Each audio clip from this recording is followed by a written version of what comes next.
Hey there, survivors. Thanks for tuning into this story. If you're new here, please consider subscribing. It really helps me keep these stories coming. And while you're here, let me know in the comments where you're listening from. Now let's get started. I spent years preparing for a future I hoped would never arrive. From the time I was a teenager, I had an unshakable feeling that modern life could change at any moment. Maybe it was all the news stories about natural disasters or the possibility of major conflicts. Maybe it was just how unpredictable the world seemed. Whatever the cause, I spent countless weekends reading survival guides, testing gear, and stocking up on essentials in my basement. People teased me often. Friends would joke that I was overly cautious, and neighbors would give me odd looks whenever they saw me loading boxes of freeze-dried meals or water jugs into my house. I have to admit, I sometimes question myself too. Who wants to think about society collapsing? But the doubts never stayed long, because something in me insisted it was better to be ready than sorry. Eventually, my caution took on a life of its own. I installed solar panels, a modest backup generator, and reinforced my home's doors and windows. I made sure the basement had a separate entrance that could be bolted from inside. I even learned basic medical procedures and kept a well-stocked first aid kit. Over the years, I tested myself with small drills, pretending the power was out for an entire weekend, or imagining what I'd do if I couldn't leave my house for a week. These exercises felt like games until the morning it all began. From that point on, the hours moved in slow, tense cycles that demanded everything I had ever learned. Below is my detailed account of the first 12 hours. If you find this record, I hope it offers insight into the chaos that swept over our community and perhaps the world. 6:30 a.m., the unsettling news. It started like any other day. My phone alarm chimed at 6:30 in the morning. I went through my usual routine, splashed water on my face, brewed a cup of coffee, and scrolled through the news on my phone. The initial headlines were unremarkable.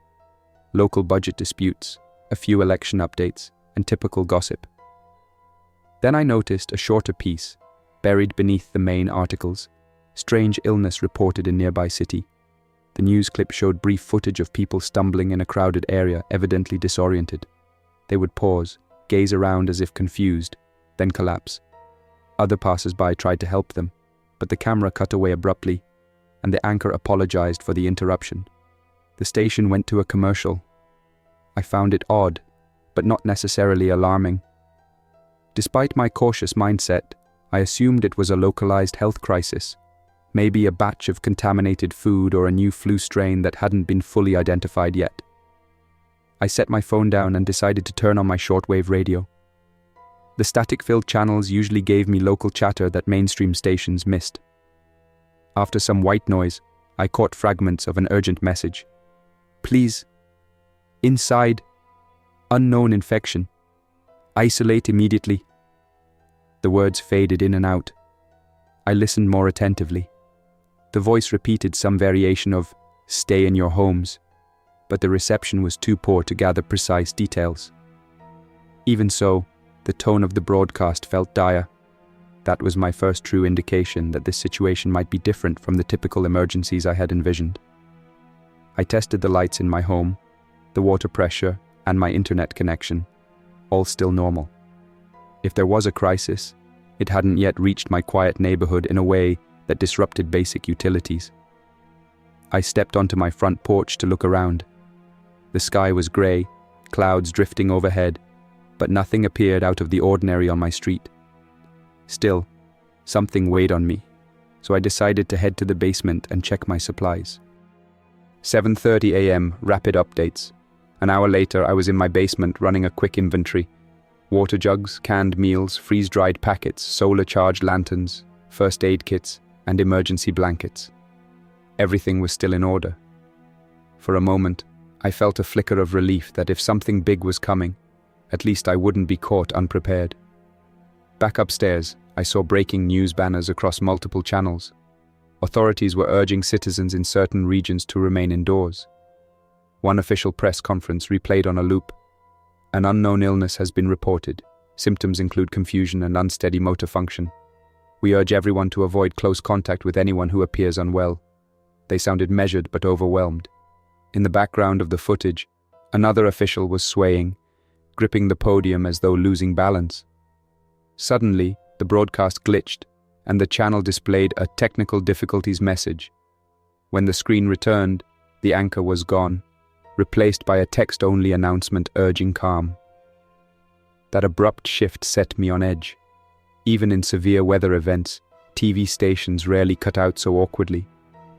This felt disorganized, like the station had lost contact with the field reporters or was trying to manage a problem behind the scenes.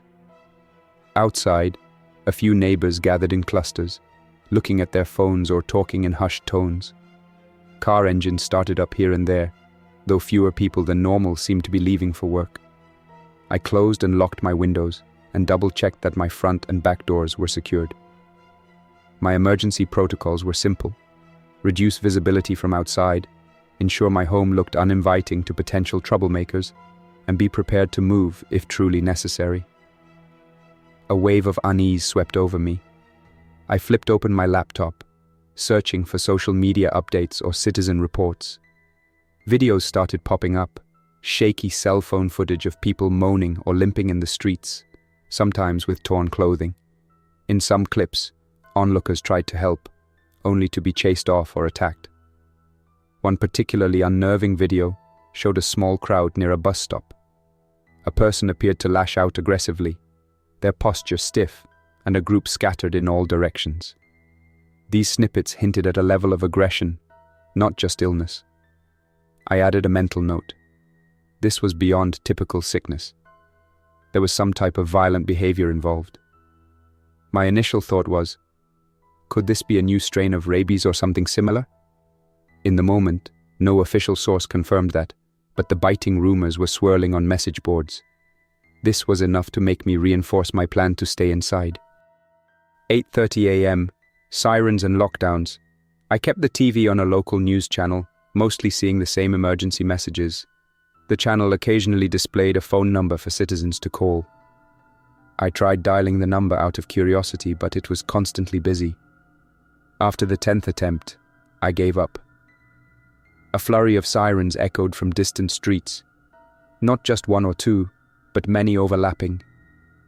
Some sounded like police cruisers, others like ambulances, and perhaps a fire truck or two. Vehicles barreled down the main road near the end of my block. I ran to my bedroom window, which overlooked the street in front of my house. Though I couldn't see the main avenue clearly, the combined wails and urgent honking made it clear that something chaotic was happening. Most neighbors retreated indoors. The few who hadn't seemed uncertain.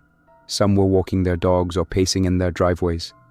A block over, a cluster of people stood on the sidewalk, gesturing wildly and peering down the road, as if something alarming was approaching.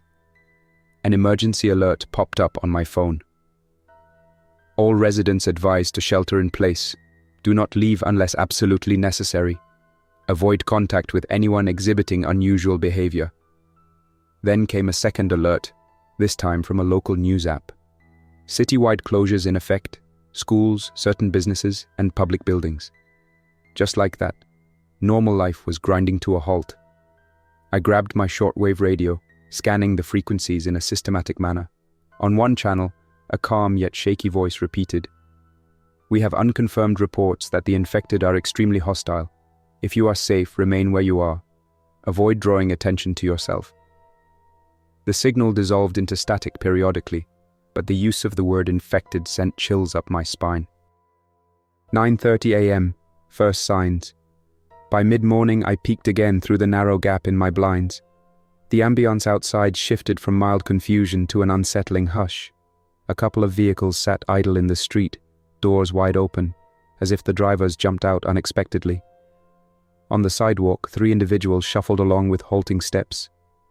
One wore a tattered shirt. Another's jacket was ripped, trailing threads. They seemed to look around not with normal curiosity, but as though searching in a disoriented way. It reminded me of how a person might move if they were dizzy or ill. Their heads jerked up at intermittent noises, a dog barking in the distance, a creaking gate, or a car alarm that suddenly blared, then went silent. As they approached a home across the street, One of them suddenly charged the front door and began clawing at it. Another circled around the side. The third wandered off, apparently uninterested for reasons I couldn't guess. A scream erupted from inside the house as the door rattled on its hinges. I couldn't see anyone inside, but I could hear muffled yelling. Within a few seconds, the person at the door gave up and stumbled away. I felt paralyzed for a moment, uncertain whether I should do something. Call the police, shout a warning, or attempt to help. But what help could I offer? A sinking realization dawned. The chaos on the news was right here, unfolding on my own street. This was no ordinary health crisis. People were turning erratic and violent with little warning. My only logical action was to reinforce my home further. I pushed a heavy bookshelf against the front door to create a rudimentary barricade. Though I had already installed heavy-duty locks, an extra layer of security felt necessary. I also moved furniture in front of larger windows that had no permanent bars or shutters. My mind raced with a plan: block, conceal, and remain silent. 10:30 a.m. Unwanted visitor. Close to mid-morning, I took a moment to breathe and check my phone. Some local group chats were flooded with messages about the bizarre, hostile behavior taking over the neighborhood. I wrote a quick note to a close friend who lived across town. Stay inside, seeing infected people around. Barricade your place. The message didn't show any sign of being delivered. Most network signals were busy or down, making communication spotty. Suddenly, I heard a soft tapping on my front door.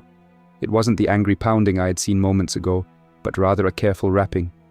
I crept to the door and listened. A muffled voice whispered my name, identifying itself as a neighbor who lived at the end of the street. I called out cautiously. "Are you alone?" He confirmed he was. Through the peephole, I saw him looking pale and frantic. Part of me wanted to open the door to let him in. However, another part remembered the warnings. Infection could spread through contact. Moreover, I had just witnessed infected individuals roaming our block, and I couldn't be sure whether he had been exposed. He spoke again, voice trembling slightly. "Please, I need food and water. It's chaos out there." I wrestled with indecision. Every survival instinct told me not to open the door for someone I couldn't fully trust at that moment, no matter how sad the situation seemed. I asked, "Did you get hurt? Are you scratched or anything?" He replied that he was fine, but I couldn't verify it. If this infection was as easily transmitted as rumors suggested, any direct interaction was a gamble. Part of me felt tremendous guilt for hesitating. Yet I had to think rationally. My entire plan hinged on minimizing risk. If I opened the door and he happened to be infected, it could be the end for me. Before I could respond, we both heard growling noises from nearby. The neighbor panicked and ran away from my porch. Through the peephole, I saw him sprint into the street, where two infected individuals caught sight of his movement and pursued him. His voice carried across the block, followed by a scuffle I couldn't clearly see.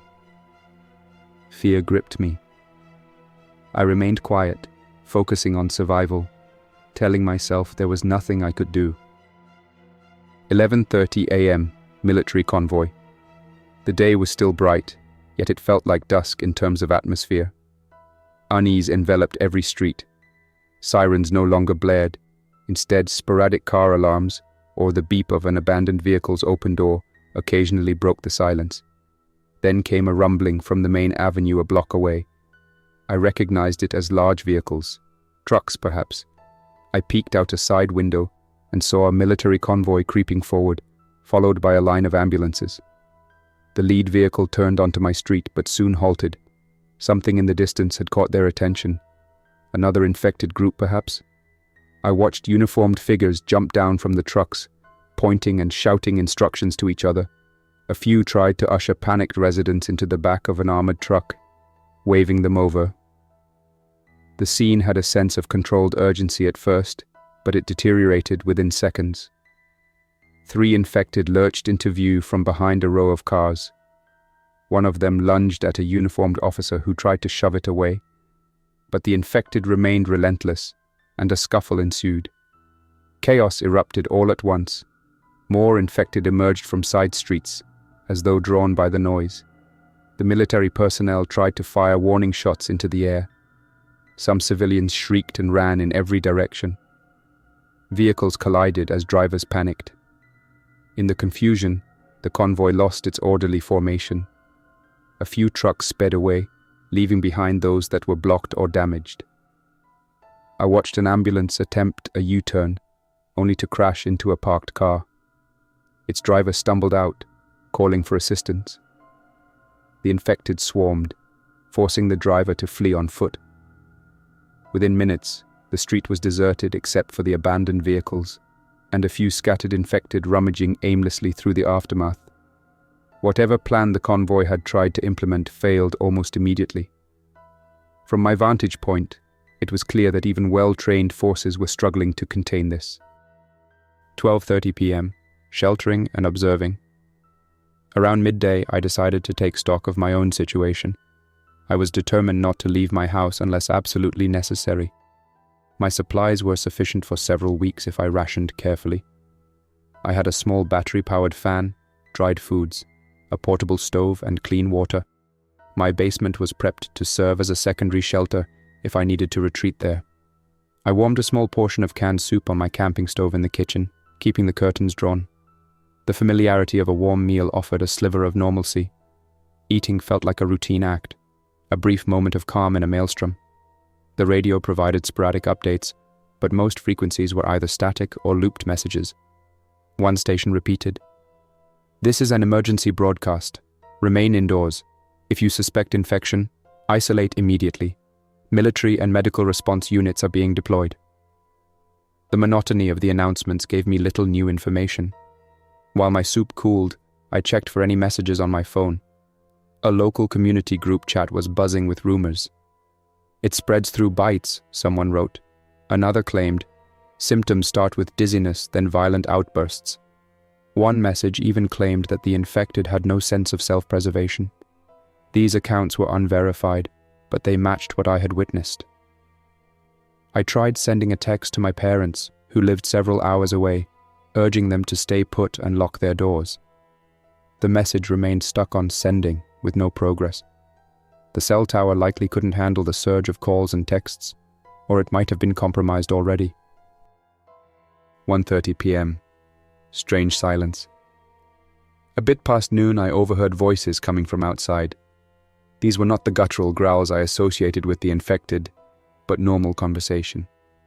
Carefully, I pulled a curtain aside to see a small group, perhaps 5 people, moving down the street. They carried makeshift weapons, a baseball bat, a wooden board, a golf club, even a broom handle. 2 of them wore backpacks, possibly filled with supplies or first aid materials.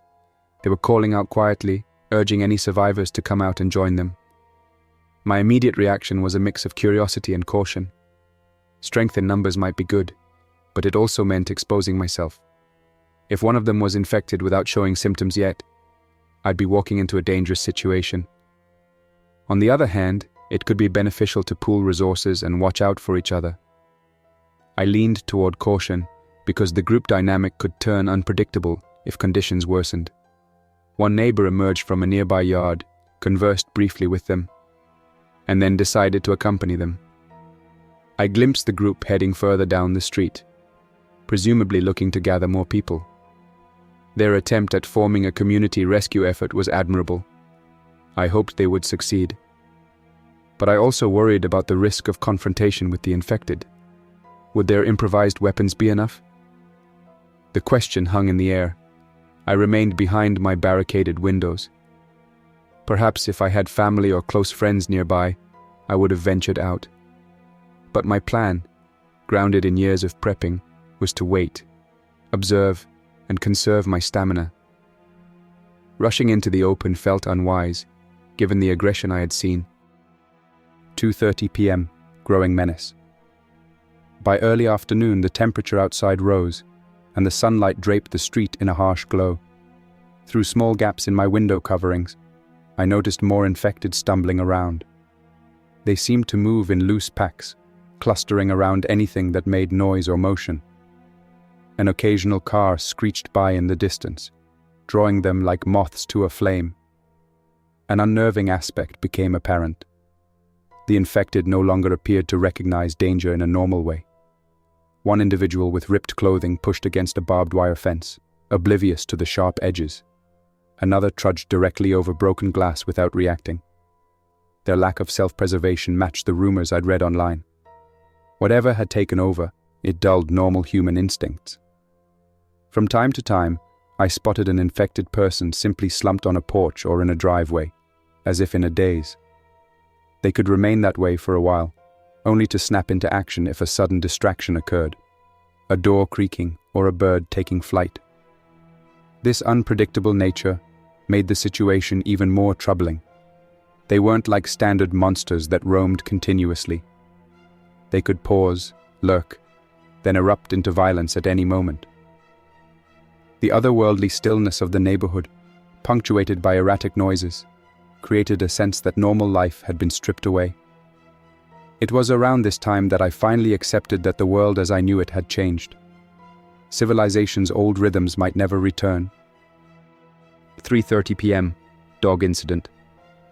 The afternoon light began to soften, lengthening shadows across yards. I was in my living room, scanning the shortwave radio for any new broadcasts, when I heard a dog barking. It sounded agitated, likely cornered or threatened. The barking echoed down the street. I had a dreadful feeling that the noise would attract infected to its source.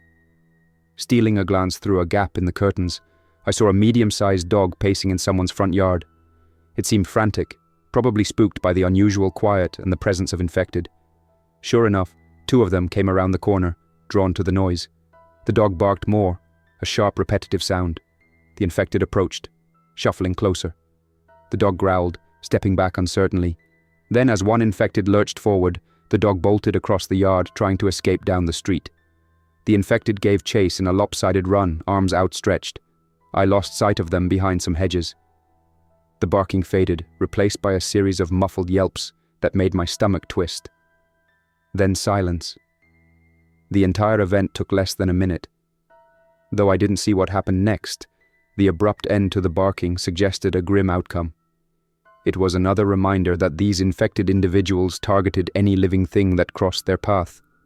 There was no sense of reason behind their actions, only raw, aggressive behavior.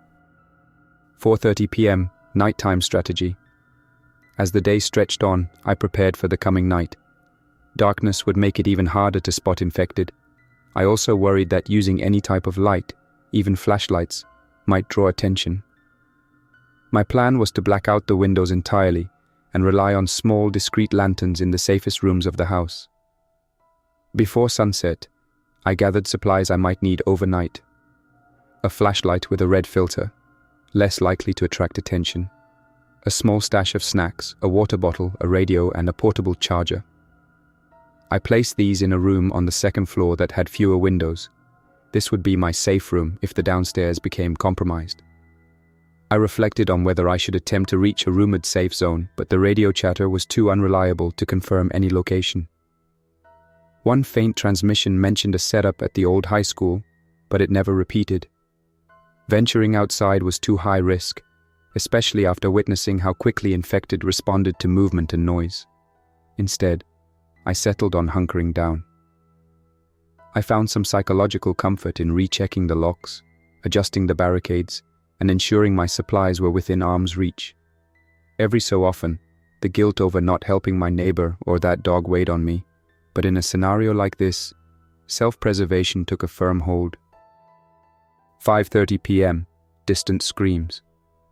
The sun dipped closer to the horizon, turning the sky orange and purple. I could see a few infected moving aimlessly in the street, their silhouettes elongated by the setting sun. Whenever I heard a distant scream, I tensed. These sounds echoed sporadically, each one a sign that someone else was in trouble, or that an infected had found another victim. A local radio broadcast crackled to life for a moment. Reports of extremely high infection rate. Encourage all survivors to remain hidden until daylight if possible. The static swallowed the rest. This confirmation from an official or semi-official source reinforced my plan to stay put overnight.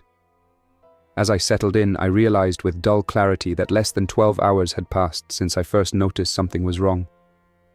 Society had crumbled at a pace I never thought possible.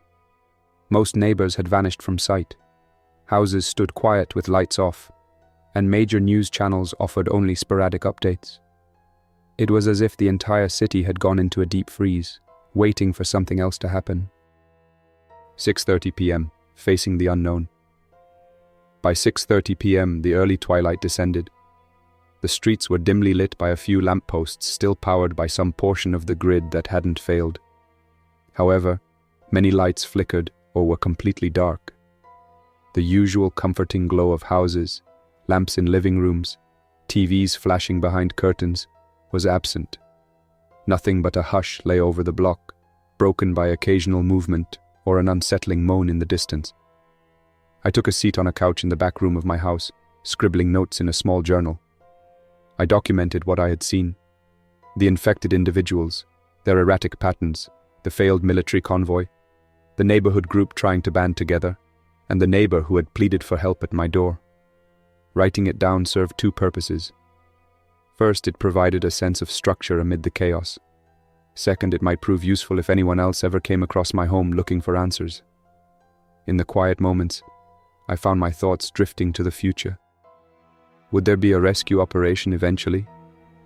Was this outbreak limited to our region? Or was the entire country, or even the planet, facing the same crisis? There was no way to know. Communication lines were unreliable. The internet was spotty at best. Some websites still functioned, but they were rarely updated. One official government site displayed a banner reading, "National emergency declared. Follow local guidelines."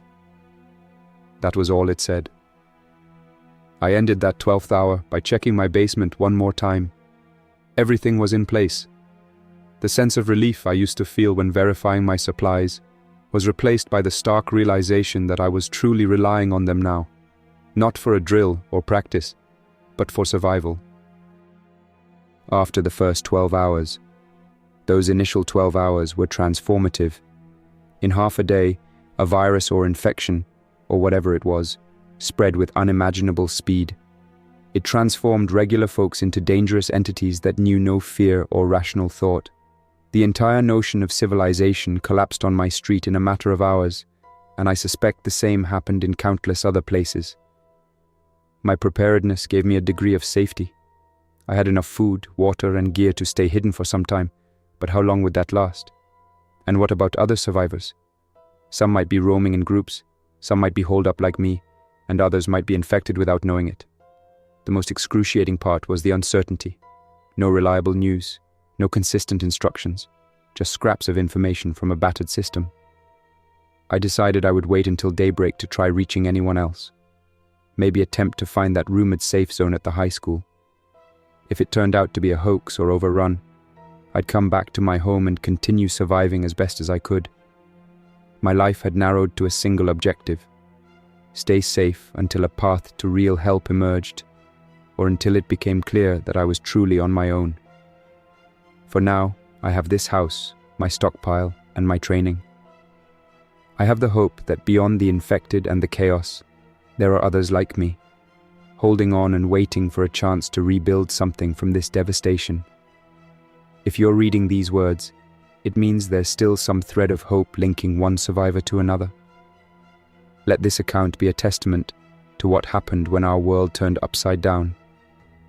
Nothing is certain anymore, except that daybreak will come, and with it, the next chapter of this ongoing crisis. The creatures, my former neighbors, will still be out there. The roads will still be littered with abandoned cars. The fate of my city, and perhaps the world, will hang in a fragile balance. Yet I remain determined. Every skill I've practiced, every lesson I've learned, now comes into focus. If I survive beyond these 12 hours, it won't be because luck favored me. It'll be because cautious planning, clear thinking, and a willingness to adapt prevailed in the face of an unimaginable disaster. And if you're out there reading this, I urge you to do the same. Remain calm, evaluate every choice carefully, and remember that even in the darkest moments, survival is possible. Final note. After deciding to document the core timeline of events, I realized there were many additional moments and insights that might prove useful to anyone in a similar crisis. Early on, I noticed it was easier to pick up reliable radio signals in the early morning or late at night, possibly because of reduced interference. Some frequencies carried automated loops of instructions or warnings, and careful listening sometimes revealed repeated phrases or partial coordinates that could point to safe zones. I also found that attaching a simple wire extension to my radio antenna offered a slight improvement in reception, although stepping outside to set it up was incredibly risky once the infected began roaming everywhere. Within my own home, I had a reinforced front door thanks to a steel plate and deadbolt locks, and when the situation escalated, I placed a heavy bookshelf against it to make forced entry nearly impossible without specialized equipment.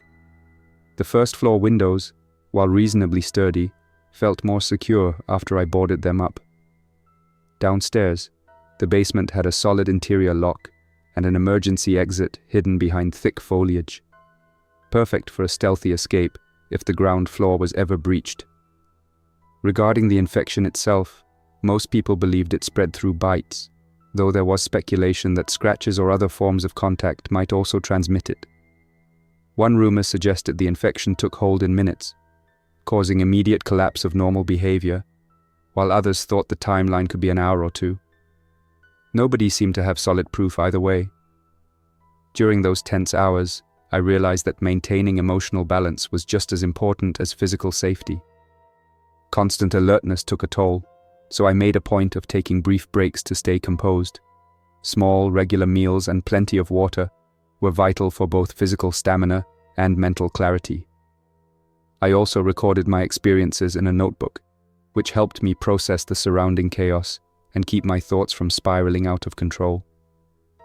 Observing the infected, I noted that they showed little recognition of injuries, often pressing on despite cuts or obstacles. Sound seemed to trigger their attention.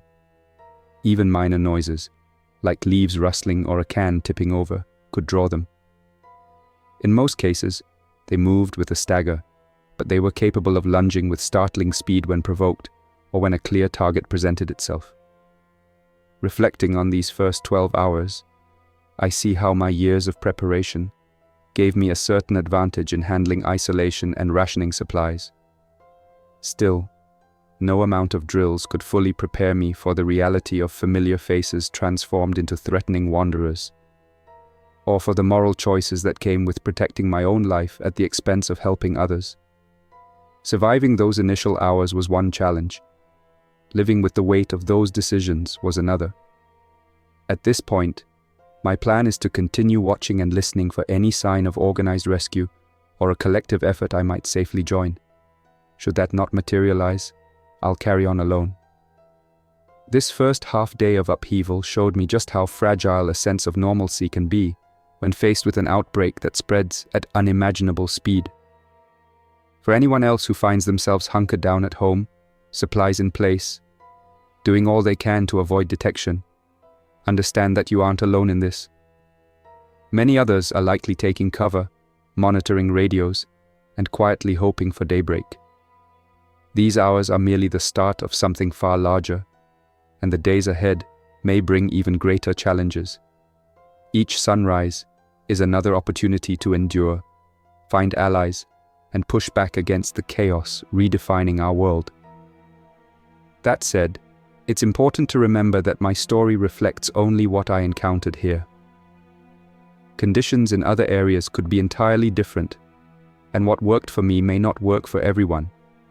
Remain flexible, adapt to changing situations, and never underestimate the unpredictability of both the infected and other survivors.